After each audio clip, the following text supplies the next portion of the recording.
جو بھی دشمن ہے میں نے حکم دیا تھا تمہیں اس شجر کے پاس نہ جانا، اس کا پھل نہ کھانا۔ اچھا جب سارے پھل جنت میں کھانے کی اجازت تھی، اسی سے کیوں روکا گیا؟ جب سارے پھل کھانے کی اجازت تھی تو اسی سے کیوں روکا گیا؟ اللہ کے ہر کام میں حکمت۔ میں نے عرض کیا نا، اللہ کے ہر کام میں، بولو یار، جسے نیند آ رہی وہ تو اور زور سے بول دے، حکمت۔ پروردگار عالم نے انسان کو اسی وقت میں مزاج دیا کہ اے انسانوں سنو، جب پہلا انسان بنا جنت میں رکھا گیا، ساری نعمتیں دی گئی، ایک پھل سے روکا گیا، ایک سے روکا، مگر طبیعت نے بھی اسی طرف کو رغبت دلائی، شیطان نے بھی اسی طرف کو توجہ دلائی، بہکایا، اور کیا نتیجہ نکلا؟ جب پھل کھایا تو اللہ نے جنت سے نکال دیا، زمین پہ بھیج دیا، لیکن سنو اللہ نے مزاج دے دیا، زمین پہ جاؤ، اس بات کو یاد رکھنا، جس سے اللہ روک دے اس کے قریب نہ جانا، اگر اس کے قریب گئے تو جنت میں جگہ نہیں ملے گی۔ تو جس سے روکا جائے اس سے دور ہی رہنا، اگر اس کے قریب گئے تو پھر کیا ہوگا؟ حضرت آدم و حوا کو جنت سے اللہ نے قرآن میں فرمایا وَقُلْنَا اهْبِطُوا بَعْضُكُمْ لِبَعْضٍ عَدُوٌّ۔ اچھا اس سے بھی پہلے اللہ نے کیا فرمایا؟ اللہ نے سب کو نکل جاؤ، قُلْنَا اهْبِطُوا مِنْهَا جَمِيعًا، اللہ نے فرمایا سارے جنت سے نکل جاؤ۔ کون کون نکلا؟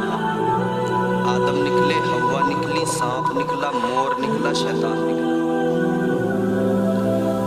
سن رہے ہیں؟ آدم نکلے، حوا نکلی، مور نکلا، سانپ نکلا اور شیطان نکلا، 5 نکلے۔ اور پھر آگے کیا فرمایا اللہ نے؟ وَقُلْنَا اهْبِطُوا مِنْهَا وَقُلْنَا اهْبِطُوا بَعْضُكُمْ لِبَعْضٍ عَدُوٌّ۔ اللہ نے فرمایا انہیں جو نکالا گیا بعض کو بعض کا دشمن بنا دیا گیا۔ کس کو کس کا دشمن بنایا؟ بعض کو بعض کا، سب کو سب کا دشمن نہیں بنایا۔ آدمی اور عورت میں محبت برقرار، یہ دونوں ان کی محبت سلامت برقرار، لیکن دیکھو آدمی سانپ کا دشمن، مور سانپ کا دشمن، سانپ شیطان کا دشمن، شیطان سانپ کا دشمن، یہ آپس میں دشمن بنا دیے گئے۔ اچھا پھر عذاب بھی اللہ نے سزائیں بھی دی نا، کیا کیا سزا دی؟ آدمی کو بھی، مرد کو بھی دی، عورت کو بھی دی، سانپ کو بھی دی، مور کو بھی دی، شیطان کو بھی دی، سب کو اللہ نے سزا دی۔ کیا کیا سزا دی؟ اللہ اکبر کبیرہ۔ حضرت حوا کو کیا سزا ملی، عورت کو کیا سزا ملی؟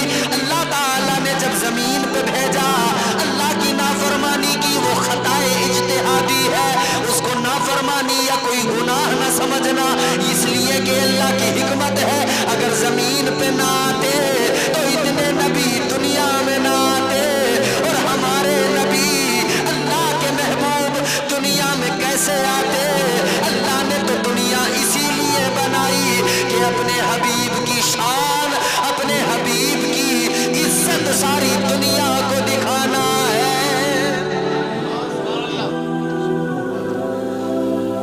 تو حضرت حوا، پروردگار عالم نے عورت کو کیا سزا دی؟ عورت کو یہ سزا ملی ماہواری، حیض و نفاس۔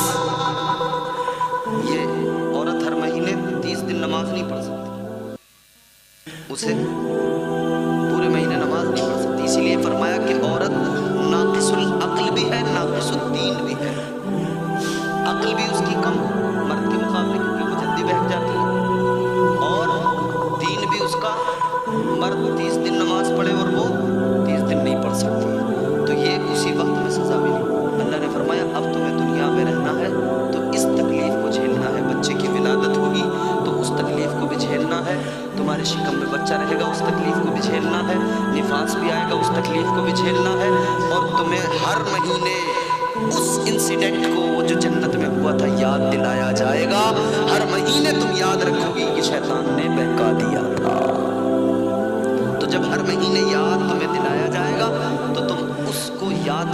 کہ شیطان نے کل بہکایا تھا یہ سزا ملی، اب بھی بہکاتا ہے، اگر پھر بہک گئے تو پھر اللہ سزا دے گا۔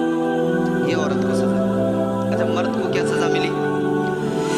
جنت کے اندر حضرت آدم حضرت حوا موجود ہے، بڑے مزے کے ساتھ رہ رہے، تمام پھل موجود، تمام غذائیں موجود، دودھ کی نہریں، دودھ موجود، شہد موجود، کوئی کام نہیں کرنا، کما کر نہیں کھانا، بیٹھے بٹھائے عیش کی زندگی کھاتے رہو۔ لیکن جب زمین پر بھیجا اللہ نے فرمایا اب محنت کرو، کما کے کھاؤ۔ مرد کو یہ سزا ملی، اب تجھے کمانا ہے، محنت کرنی ہے، کھیتی بھی کرنی ہے، زمین میں دانا ڈالے گا میں پھل دوں گا، مگر تو بیٹھ کے نہیں کھائے گا، اب تجھے محنت کرنی پڑے گی۔ انسان مرد محنت کرنا۔ اچھا سانپ کو کیا سزا ملی؟ سانپ فرمایا علماء نے بڑا اونچا، اونٹ کی طرح اونچا تھا، پیر تھے، اللہ نے سزا دی۔ اللہ نے فرمایا تو نے شیطان کو جنت میں داخل کیا تھا، سزا تیری یہ ہے جس منہ میں بٹھایا تھا اس منہ میں تیرے زہر رکھ دیا جائے گا، اور جن پیروں سے تو اندر لے کے آیا تھا تیرے پیروں کو چھین لیا جائے گا۔ اب تو زمین پر رینگتا پھرے گا، اب تو زمین پر رینگے گا، مٹی کھاتا پھرے گا۔ اللہ نے سزا دے دی، سانپ کو سزا ملی اور یہ بھی سزا ملی، انسان تیرا دشمن بن جائے گا۔ اللہ اکبر۔ مور کو کیا سزا ملی؟ اللہ نے پورا وجود تو خوبصورت رکھا، پیر مور کے کالے کر دیے، اس لیے کہ مور کو یاد رہے میں نے جب اس دن میں نے شیطان کے بہکاوے میں آ گیا تھا، اور حضرت آدم کو بہکانے کے لیے میں شیطان کے قریب لایا تھا، شیطان بہکا رہا تھا، میں بھی اس میں معاون تھا، تو اللہ تعالیٰ نے اس کے پیروں کو کالا کر دیا، اس کا حسن چھین لیا۔ اسے بھی سزا ہے تو اللہ نے کہاں رکھا؟ جنت میں، لیکن پھر جنت سے زمین پر بھیجا۔ تو میں نے عرض کیا پیدا کیا تھا تو اعلان تھا کہ زمین کے لیے ہی پیدا کیا گیا ہے، مگر جنت میں رکھ کر یہ اللہ نے مزاج دیا۔ اللہ نے فرمایا ہم نے انسان کو پیدا کیا۔ اچھا اب بات آتی ہے زندگی گزارنے کی، یہاں زندگی گزرے گی، یہ میری آخری باتیں ہوں گی، تقریر بھی ختم ہو جائے گی اس کے بعد، پھر انشاءاللہ کبھی موقع ملا تو آگے پھر بہت ساری باتیں ہوں گی۔ اب دوسرا ٹکڑا ہے کریمہ کا، اللہ نے فرمایا اسی مٹی سے پیدا کیا، اور دوسرا ٹکڑا اسی میں تمہیں واپس ملایا جائے گا۔ میرے بھائی موت وہ تلخ سچائی ہے جس کا کوئی انکار